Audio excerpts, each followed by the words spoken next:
finally, I'm pretty sure most of you, like myself, didn't really pick up the Duduk to sit and play, Twinkle Twinkle Little Star and play kind of Western music. I think most of us heard the sound of the instrument and the music that was native to the instrument, and that's what made us want to pick it up.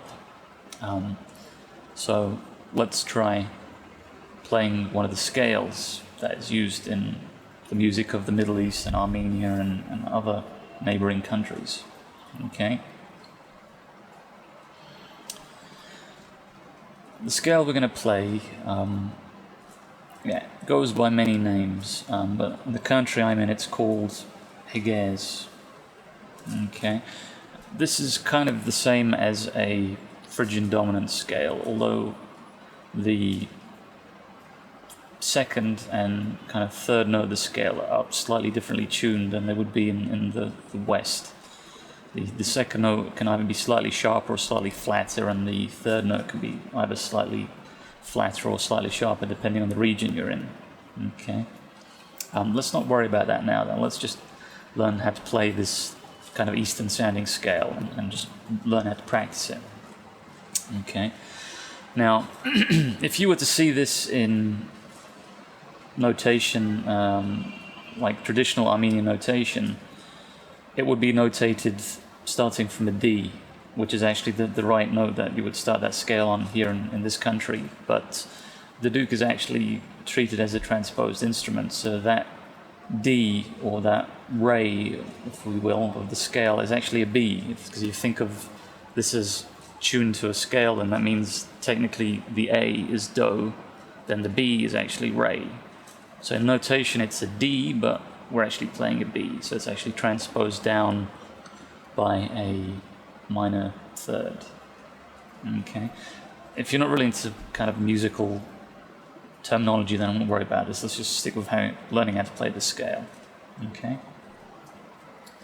So the notes of the scale are B, C natural, D sharp, E, F sharp, G natural, A, and then finally B. Okay, so that means here's my B. I have to half hole to get the C,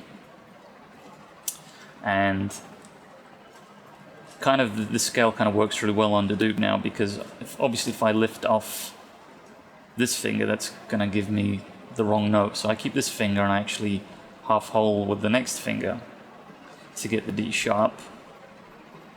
Okay, then I get E, F sharp, then I'm going to have to kind of half roll with the thumb and not really apply too much lip pressure to get a G natural, then finally A, and then up lip to get the higher B.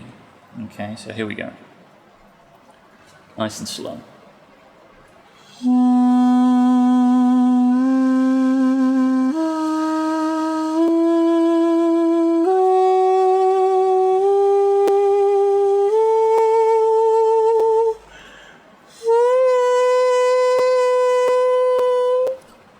Okay, so let me just do that a little bit quicker now.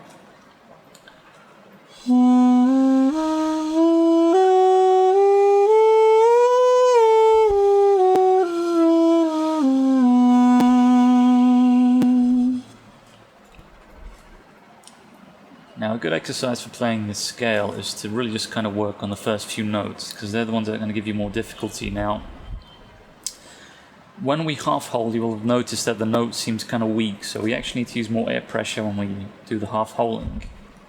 Okay, so if I go,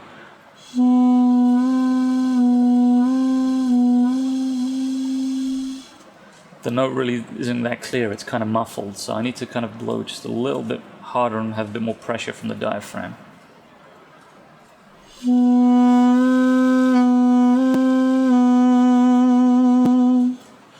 Okay, and what we want to practice is playing that B, C natural, and D sharp, and kind of going back and forth between them.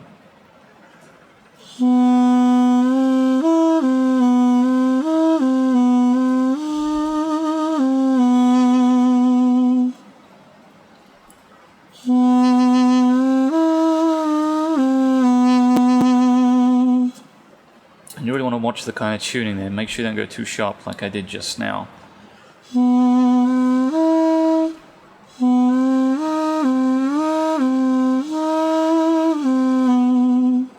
That third note, like I said, should be slightly flatter. It shouldn't be in tune.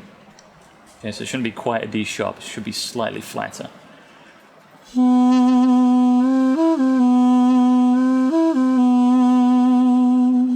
And the C, like I said, should be just a little bit sharper. It shouldn't be a C natural.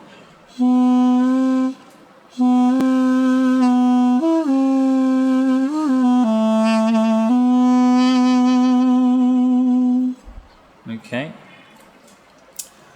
A really good exercise is to now go up to the fifth and then go down the scale. So that means going to B and then playing an F sharp, E, D sharp, C natural, then B. Then if you want a lower A, then back to the B.